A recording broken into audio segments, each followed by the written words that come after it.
to get dressed for Holy Mass, right? So part of what we put on, and you see me do this, well, you don't see me put it on, but is these white garments here are called albs. And the alb is the long white garment that I wear at Mass, okay? And do you know what it is symbolic of? Why does the priest wear one of these long white garments? Because it is like Jesus. Well, it's like Jesus, but even more important than that is that white garment we receive at our baptism, right? This is the sign of the white garment, which means we're now members of the church, members of the body of Christ. And this is that symbolic white garment I'm talking about that we give to the babies at their baptism. Yo, stay where you are. He's going to show everybody. Okay? So this actually kind of becomes this when the priest says Mass. This is just a symbol. This is kind of the real white garment. Okay?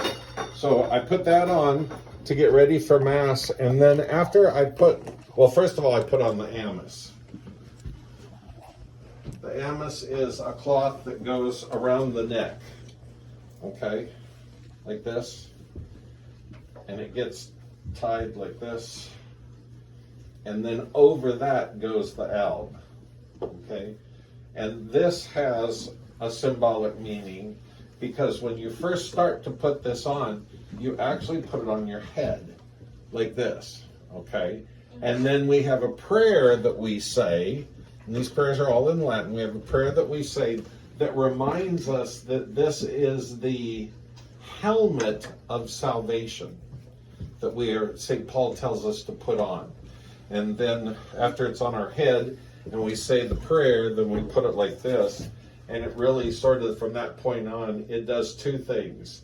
It covers my clerical collar, okay, right? You can't see it, right? You know what that's for? You're forgetting who you are, basically, and dying to God. It means I'm not concerned anymore about the things of this world, like my street clothes, okay? But now I'm doing everything for God, okay? The other thing it does is it catches all the sweat that rolls off my head. It gets very wet, and it keeps the vestments clean. So that's the amice, and then I put on the alb, the long white garment, and then I put on a cincture. Okay. Oh, watch out, girls. You gotta move, she's got her guys. foot. She got her foot caught. Oh, I'm sorry. Okay, these are the cinctures, and they're in the various liturgical colors. So we have one for the season of Pentecost, which is green, and then this is usually used for like Christmas and Easter and other saints' days. When do we normally wear the purple? Lent and Advent. Okay, and then red is usually used primarily for the celebration of martyrs, those who have shed their blood.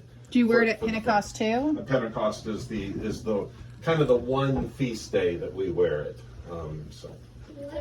And Good Friday. Well, in the Novus Ordo, it's red. It's black in the traditional way. Yes? The priest that used to be here retired because